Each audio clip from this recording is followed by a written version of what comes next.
Bienvenue, bonsoir à tous. Le nouveau Premier ministre Robert Begré-Mambé a été reçu tout juste après l'annonce de sa nomination par le président Alassane Ouattara. Il devra proposer dans les meilleurs délais un nouveau gouvernement comme demandé par le président de la République. Nouvellement nommé ce lundi 16 octobre nouveau Premier ministre, Robert Begré-Mambé a été reçu juste après l'annonce de sa nomination par le président de la République Alassane Ouattara. Le nouveau Premier ministre a reçu les vives félicitations du président de la République. Il a fait part à la presse de ses premières impressions.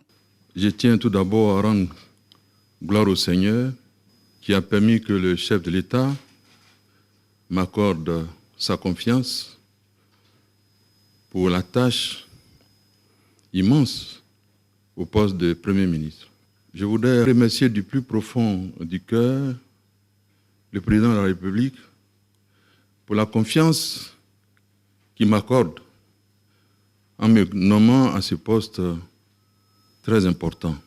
En ce jour particulier, je me rappelle avec beaucoup d'émotion tous les sacrifices consentis par mes géniteurs. Et je demande au Seigneur de leur accorder la paix là où ils se trouvent, auprès de lui.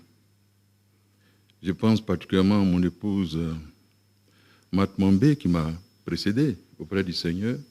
À ce poste, je me souviens que mes frères Amadou Gon Coulibaly, Ahmed Bakayoko, ont donné le meilleur d'eux-mêmes pour faire de la Côte d'Ivoire un pays merveilleux auprès du président de la République. Je rends hommage à tous mes prédécesseurs à ce poste qui ont tracé le chemin.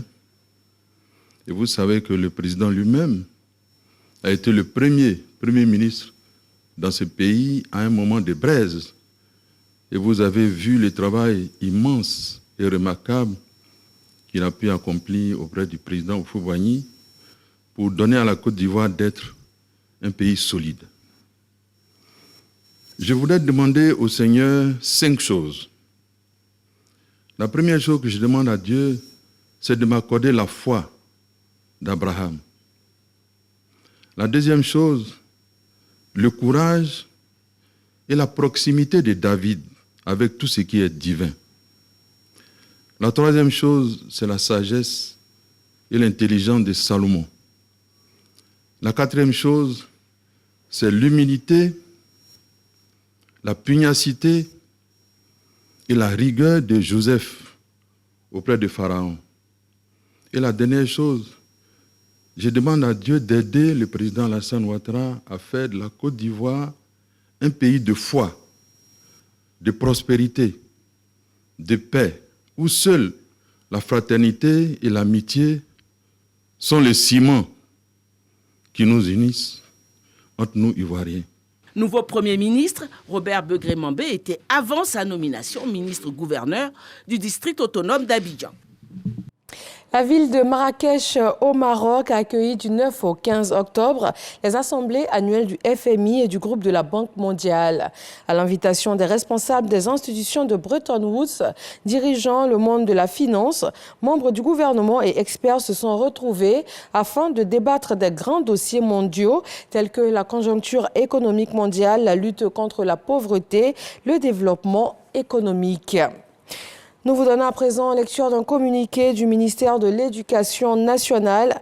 Les inscriptions aux examens scolaires du CEPE, BEPC, tests d'orientation en classe de seconde et baccalauréat pour la session 2014 vont se dérouler du lundi 16 octobre au vendredi 8 décembre, délai de rigueur. Les droits d'examen redevables au trésor public sont obligatoires. 500 francs CFA pour le CEPE, 2000 francs CFA plus 500 francs pour les épreuves facultatives choisies pour le BEPC, 5000 francs plus 1000 francs par épreuve facultative choisie pour le baccalauréat. Chaque candidat s'en acquitte individuellement et uniquement à partir d'un compte trésor monnaie en envoyant une syntaxe puis les numéros matricules. Les candidats officiels et leurs parents, les prétendants à la candidature libre, les chefs d'établissement, directeurs des études et directeurs d'école sont priés de se conformer impérativement à la procédure des inscriptions et au calendrier défini. En France, les obsèques de Dominique Bernard sont annoncées pour le jeudi à la cathédrale d'Arras. Le professeur de français de 57 ans a été poignardé à mort par un ancien élève à Arras le 13 octobre dernier. Un jeune russe de 20 ans, déjà fiché S, est suivi par la Direction générale de la sécurité intérieure. 3 personnes ont également été blessées dans l'attentat. Et l'Élysée précise que le président Emmanuel Macron sera présent à ses obsèques le jeudi prochain. Le parti au pouvoir en Géorgie a lancé une procédure de destitution contre la présidente. Il reproche à Salomé Zourabichvili d'avoir entamé une tournée européenne sans l'accord du pouvoir exécutif choisi par le Parlement.